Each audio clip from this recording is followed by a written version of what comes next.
उसने खुड़की तोड़ी, उसका एक स्क्रैच नहीं, उसके कोई निशान नहीं, उसके कोई ये भी नहीं है कोई कह सके भाई ये पानी में डूबा भी था या इसके कोई चोट थी। अगर कोई गाड़ी पलटी खाएगी तो चोट तो दोनों को लगनी चाहिए ना। लग तो ऐसा रहा जैसे कि इसके साथ भाई घटना हुई है, मर्डर हुआ है इसका। ये तस्वीरें आपको पानीपत के सिविल अस्पताल की दिखा रहे हैं। मोर्चरी हाउस के बाहर पूरा परिवार मौजूद है। आरोप लगाए जा रहे हैं दोस्त दीपक पर।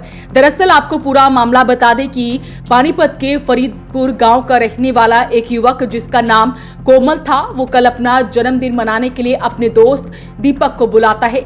उसके बाद दोनों दोस्त एक गाड़ी में सवार होकर बाबरपुर के पास सागर ढाबे पर अपना जन्मदिन मनाने के लिए जाते हैं। लेकिन जब दोनों वहां पर पहुंचते हैं, जन्मदिन मनाते हैं, उसके बाद वो दोनों गाड़ी में सवार होकर घर की ओर निकलते हैं। लेकिन तभी बाबरपुर के पास उनकी गाड़ी अनियंत्रित होकर एक नाले में जा गिरती है, जिसके बाद कोमल गाड़ी के अंदर ही फंस जाता है, जबकि दीपक जो कि गाड़ी का शीशा तोड़कर बाहर निकलता है। ऐसा परिवार वालों ने बताया है।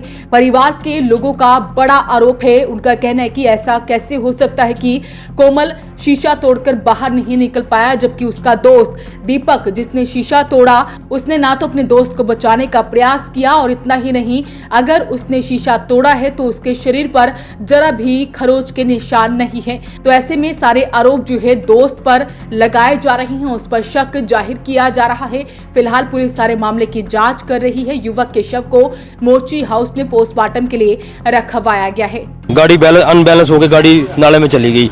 अब वो डूब गए थे। मैंने खिड़की तोड़ी, मैं खिड़की तोड़ के बाहर निकल आया, उसको निकालने की कोशिश करी, वो पानी में से निकला नहीं। उसने खिड़की तोड़ी, उसका एक स्क्रैच नहीं, उसके कोई निशान नहीं, उसके कोई ये भी नहीं है कोई कह सके भाई ये पानी में डूबा भी था या इसके कोई चोट थी। अगर कोई गाड़ी पलटी खाएगी तो चोट तो दोनों को लगनी चाहिए ना। एक को ही लगी और वही डेड हुआ और वो ठीक ठाक है बाहर, बिल्कुल ऑन द स्पॉट ऐसा खड़ा है जैसे कुछ हुआ ही ना हो उसको। हमें इस शक का दार है कि भाई इसने ही कुछ जैसे उसे कुछ करा है, अदरवाइज हमें सबसे ज़्यादा सुई शक की उसी के ऊपर जा रही है। गाड़ी कौन सी गाड़ी थी? बलेनो गाड़ी थी सर। ये 3:30 बजे इनको फोन आया उस लड़के के थ्रू, सागर ढाबे के पास से ये काम, मतलब किसी फैक्ट्री के बाहर नाला है पुलिया का, वहाँ ये गाड़ी अनबैलेंस होकर वहाँ गई। अब अनबैलेंस होकर गई है या पहले कुछ हो गई, उनकी गाड़ी वहाँ पलटाई गई है, ये तो लड़का ही बयान दे सकता है उसके ऊपर पे। जो गाड़ी के हालात है, जो लड़की जो गाड़ी के हालात हैं और जो लड़के की मतलब गर्दन पे भी निशान है, आगे यहाँ भी निशान है, तो उसको आधार पे देखते हैं तो उसके साथ कुछ ना कुछ तो गलत हुआ है। हमें तो इंसाफ की अकॉर्डिंग सोच रहे हैं भी उसके साथ जो अगर गलत हुआ है तो हमें इंसाफ मिले और जो सच्चाई है वो सामने आए। जी घटना सुबह मेरे पास तो भतीजे का बड़े वाले का फ़ोन आया था सुबह 4:30 बजे लगभग। तो फिर उसके बाद जाके हमने देखा, फिर जैसे कि संतुष्टि सी नहीं हो पा रही भाई एक्सीडेंट में मरा है या मर्डर किया है इसका। तो इसलिए फिर हम सुबह वहाँ गए, भी कैमरे वगैरह भी देख रहे थे। भाई लग तो ऐसा रहा जैसे कि इसके साथ भाई घटना हुई है, मर्डर हुआ है इसका। बाकी अब पोस्टमार्टम होने के बाद सारी चीज़ कन्फर्म होगी। जो भी आपको? हाँ, जो इसके साथ था वो हो सकता है, शक तो है ही जी। मान लो उसको तो माड़ी सी खरोच भी नहीं है।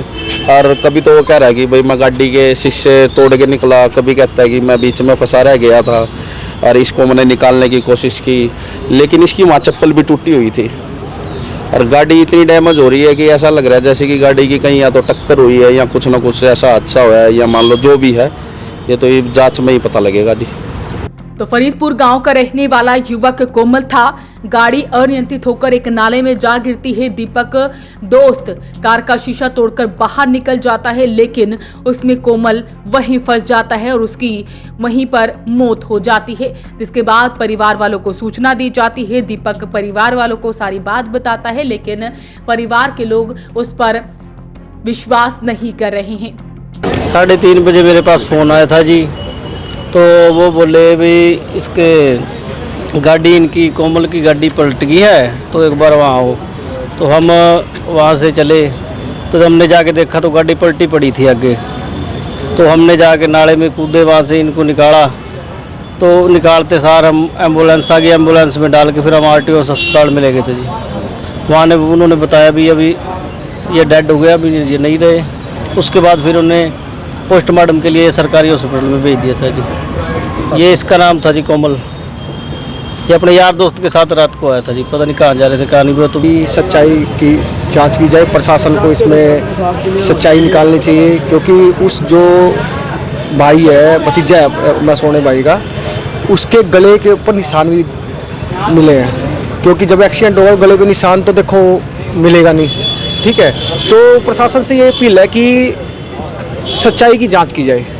यदि वो हत्या है तो उसकी जांच करके दोषियों को सजा मिले। क्या काम करता था? वो तो जी अपना नौकरी करता था जी। हाँ जी, हाँ नौकरी करता था, मतलब शरीफ लड़का था, कोई ऐसे वो नहीं था, मतलब पारिवारिक। कितनी उम्र थी? 22-23 साल का लड़का था। तो बड़े आरोप दोस्त पर लगे हैं। पुलिस सारे मामले की जांच कर रही है। देखना होगा कि आगे क्या कुछ होता है, कि आखिरकार कैसे कोमल की मौत हुई है। अपील रहेगी इस वीडियो को आप शेयर जरूर करें। वॉइस ऑफ पानीपत के लिए प्रदीप पांचाल के साथ कुलवंत सिंह की रिपोर्ट।